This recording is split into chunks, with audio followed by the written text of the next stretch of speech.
লক্ষ্মীপুরে নির্বাচনী প্রচারণাকে কেন্দ্র করে বিএনপি ও জামায়াতের নেতাকর্মীদের মধ্যে পাল্টাপাল্টি হামলা ও সংঘর্ষের ঘটনা ঘটেছে। এতে উভয় পক্ষের অন্তত 15 জন আহত হয়েছেন। দর্শক, এই মুহূর্তে আপনারা দেখছেন বিএনপি এবং জামাতের ভিতর ব্যাপক সংঘর্ষ হচ্ছে। লাঠি এবং ইট পাটকেল নিয়ে একে অপরকে হামলা করছে। ইতিমধ্যে 15 জন নেতাকর্মী কিন্তু সেখানে বিএনপির আহত হয়েছে। দর্শক, দেখতে থাকুন সম্পূর্ণ ভিডিওটি।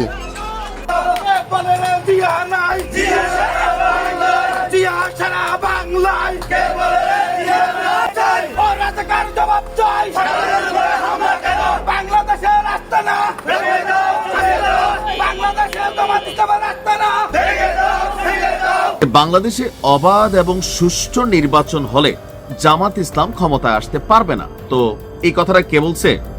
ঢাকায় ভারতের সাবেক হাই কমিশনার এবং বর্তমান রাজ্যসভার সদস্য হর্ষবর্ধন শ্রীংলা। নির্বাচনী প্রচারণার প্রথম 3 দিনেই ঢিল ছুঁড়ে দিয়েছেন তারেক রহমান। লন্ডন থেকে ফিরে যেভাবে তিনি নিজেকে মেপে মেপে চালালেন, তাতে সত্যি অনেকেই অবাক হয়েছিল।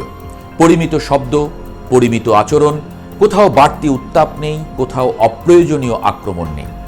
বিশেষ করে যে আওয়ামী লীগ তাকে বছরের পর বছর ধরে রাজনৈতিক নির্বাসনে ঠেলে রেখেছে। সম্মানিত দর্শক মণ্ডলী, ভিডিও শুরুতে বিশেষ কিছু অংশ দেখেছেন। সেই অংশ বিশেষ থেকে আশা করি বুঝতে পেরেছেন আজকের কোন বিষয়টি আপনাদের সামনে তুলে ধরেছি। তো ধৈর্য সহকারে শেষ পর্যন্ত এই ভিডিওটি দেখে আপনাদের মতামত অবশ্যই কমেন্ট সেকশনে জানিয়ে দিবেন। তো চলুন দর্শক, ভিডিওতে একটি লাইক করে সম্পূর্ণ ভিডিওটি আমরা স্ক্রিনে দেখে আসি।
এখানে ব্যস্ত আছে, তোমার খালি কথাও বোঝো না, ইয়ে করে এখনই যাবার পাচ্ছে, ওই পাবে এখন আসবার পাবে এবং এই সকল ইস্যুতেই ভারতের প্রতি বাংলাদেশের মানুষ বিরক্ত।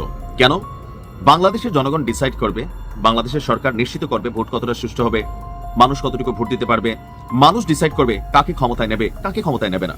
একটা ইলেকশনের আগে প্রতিবেশী রাষ্ট্র ভারত তারা যদি এই ধরনের বক্তব্য দেয়, সেটা নির্বাচনকে প্রভাবিত করে। কি বক্তব্য দিল?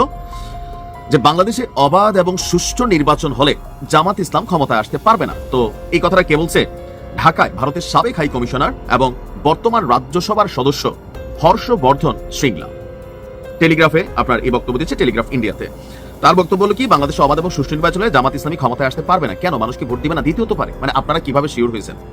আপনাদের এই ধরনের বক্তব্য বিএনপির জন্য ক্ষতিকর হচ্ছে। এটা বিএনপির জন্য কিন্তু আসলে ক্ষতিকর হচ্ছে। ভারতের রাজনীতি বোঝারা কঠিন। গত 23শে জানুয়ারি ভারতের পশ্চিমবঙ্গের দার্জিলিং এ সাংবাদিকদের সাথে মতবিনিময় সভায় তিনি বলছেন, যদি অবাধ এবং সুষ্ঠু না হয়, নির্বাচনে ভোট চুরি হয় বা কারচুপি হয়, তাহলে তারা ক্ষমতায় আসতে পারে। অর্থাৎ স্বাভাবিক প্রক্রিয়ায় জামাত ইসলাম ক্ষমতা পাবে না। এখন এই তথ্য কে দিচ্ছে? ভারতের একজন রাজনীতিবিদ। তিনি বলছেন যে যদি ভোট কারচুপি না করে তাহলে জামাতের ক্ষমতায় আসার সম্ভাবনা কম। দলটির ভোটের হার 5 থেকে 7%, তাও আবার অন্য রাজনৈতিক দলগুলোর সহায়তায়। সম্ভবত হর্ষবর্ধন শ্রীংলা বাংলাদেশের সর্বশেষ যে ভোটের জরিপগুলো, এটা তিনি দেখেন নাই। 5 থেকে 7% এটা ছিল কখন? অনেক আগে। বাট রাইট নাও আপনি দেখেন মার্কিন যুক্তরাষ্ট্রের যে প্রতিবেদন প্রকাশ হলো, সেখানে তারা বলল যে বাংলাদেশের মধ্যে ইসলামপন্থী একটা গোষ্ঠীর উত্থান হচ্ছে, জনগণ ইসলাম পন্থার দিকে ঝুঁকছে, এমনকি ক্ষমতায় যাওয়ার সম্ভাবনা আছে মার্কিন যুক্তরাষ্ট্রে। এটা হচ্ছে প্রতিবেদন। পাশাপাশি দেশের ভেতরে যে জরিপগুলো আছে, সেগুলো বিএনপি এবং জামাতের যে ভোটের জরিপটা কাছাকাছি রেখেছে। বিএনপিকে জামাত ক্রস করতে পারে না, বাট পিছনে পিছনে আছে, কিন্তু 5-7% তো নাই। এখন এই ধরনের বক্তব্য ভারত আসলে কেন দেয়, এটা নিয়ে পরে বলতেছি। হর্ষবর্ধন শ্রিংলা বলছেন যে সব রাজনৈতিক দলের নির্বাচনে অংশ নেওয়া উচিত, কিন্তু সেটি হচ্ছে না। অর্থাৎ ভারত সরকার স্পষ্ট করে জানিয়েছে ডক্টর ইউনূসকে যে সবাই যেন নির্বাচনে আসে, অর্থাৎ আওয়ামী লীগকে যেন নির্বাচনে আনা হয়। হর্ষবর্ধন শ্রিংলার বক্তব্য যে বাংলাদেশ সরকার অনেক বড় ভুল সিদ্ধান্ত নিয়েছে, এটা তাদের নির্বাচিত সরকার নয়, অন্তর্বর্তীকালীন সরকার। তারা নির্বাচনে যেতেনি, মানুষও বেছে নেয়নি, নিজেরাই বসে গিয়েছে ক্ষমতায়। ওই সরকার যে সিদ্ধান্ত নিচ্ছে বাংলাদেশের জন্য খারাপ, খেলার জন্য খারাপ। যে বাংলাদেশ একটু ভাব নিতে গেছিল, আইসিসি আমাদেরকে বাস দিয়ে দিছে, ওইটাতে দুঃখ নাই, কারণ ক্রিকেট খেলে আমাদের কোনো কিছু অর্জন হয় না, খামাখা খেলা এটা বন্ধ করে দেওয়াই ভালো। কিন্তু আমার কথা হচ্ছে যে ভোট কারচুপি হলে জামাত ক্ষমতায় যাবে, কারচুপি না হলে যাবে না, এই ধরনের বক্তব্যে অনেকে হয়তো খুশি হচ্ছে, কিন্তু প্রতিবেশী রাষ্ট্র হিসেবে একটা রাষ্ট্রের আভ্যন্তরীণ ইস্যুতে এইভাবে কথা বলাটা এটা কখনো উচিত না। কারণ আমরা তো দেখছি ভারতও জামাতের সাথে মিটিং করছে, বৈঠক করছে, সেটা গোপন রাখছে। এত যদি আপনাদের মনে হতো জামাতের সাথে কেন বৈঠক করলেন? দেখেন, আমি কোনো দলকে সাপোর্ট করে কথা বলছি না। আমার কথা হচ্ছে ভারত বাংলাদেশের ইস্যুতে এইভাবে নাক গলানোটা কখনোই পছন্দ না। অতীতেও ছিল, ওই যে পুরানো অভ্যাস এখনো যায় নাই। দেশের জনগণ ঠিক করবে বিএনপিকে ক্ষমতায় নিবে নাকি জামাতকে ক্ষমতায় নিবে। ভোট সুষ্ঠু হবে নাকি না হবে এটা ডক্টর ইউনূসের দায়ভার। ডক্টর ইউনূসকে আজীবন দেশের জবাবদিহিতা করতে হবে। উইরা এসে জুইরা বসছে ঠিক আছে, কিন্তু নির্বাচনে কোনো রকম পক্ষপাতিত্ব করলে ডক্টর ইউনূসের জন্য কিন্তু দুর্দিন আসবে। এটা বাংলাদেশ যে পরিমাণ হুঁশিয়ারি চারদিক থেকে আছে। আমাদের দেশের বিষয়ে আমরা সিদ্ধান্ত নেব, ভারত সিদ্ধান্ত নেবার কে? এগুলা ভারতের অতিরঞ্জিত কাজ কারবার, যার কারণে বাংলাদেশের মানুষ ভারতের অনেক ইস্যুতে ভারতকে অপছন্দ করে। তবে রাষ্ট্র হিসেবে ভারতকে আমরা অপছন্দ করি না। এই রাজনীতিবিদ যারা আছেন তাদের কারণে দুই দেশের সম্পর্ক খারাপ হয়।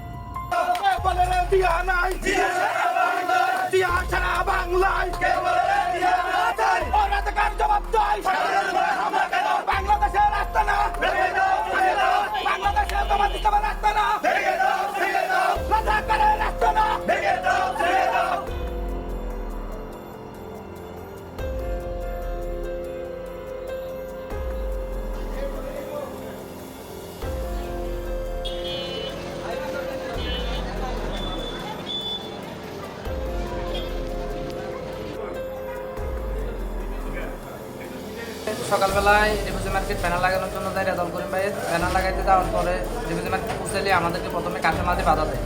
বাধা দেওয়ার পরবর্তীতে আমরা বলছি আমরা 2-3টা লাগাবো, লাগাই আমরা চলে যাবো।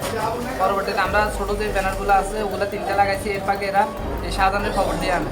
শাহজাহানের খবর দিয়ে এলে আমরা যখন বাজার উত্তর পাশ থেকে পূর্ব পাশ থেকে লাগে পশ্চিম পাশে যাই, তখন এই শাহজাহান আসে আমাদের কাছ থেকে ব্যানার টানে নিয়ে যায় যে এখানে কোনো ব্যানার লাগাইতে পারতো না, এখানে সব বিরিয়ানি ব্যানার। পরে আমার হাত থেকে ব্যানার বড় ব্যানার আসলো, ওটা টান দিয়ে ফেলাই দিয়েছে। আমি সাইডে যাই, ওই ব্যানারটা নিচ্ছি, এই সোজা আঁটে পূর্ব দিকে চলে গেছে। পূর্ব দিকে যাই, একটা ফার্নিচার দোকান থেকে আদৌ নিয়ে আসছে একটা। এই তখনও কিন্তু বিএনপির সকল লোকজন এই বাজারের উপরে প্রেজেন্ট। সে পূর্ব মাথা থেকে লাঠি নিয়ে আসতেছে, বিএনপি সবাই দেখতেছে, কেউ তারা বাধা দেয় নাই। আসি আমাদের 3জনকে এলে বাজারে পিটানো শুরু করছে।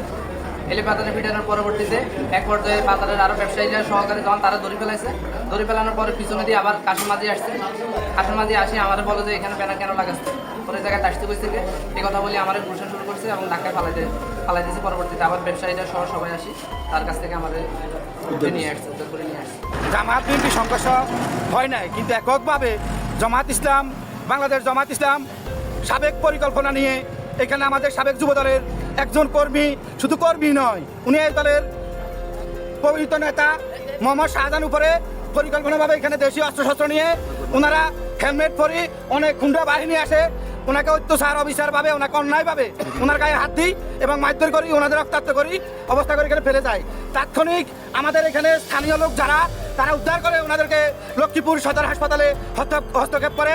তাই বলে আমরা এই জামাত ইসলামকে এই নিয়ম থেকে বয়কট করার জন্য। দর্শক, সম্পূর্ণ ভিডিওটি দেখলেন এবং আজকের এই ভিডিও সম্বন্ধে আপনাদের মতামত অবশ্যই কমেন্ট সেকশনে জানিয়ে দিবেন।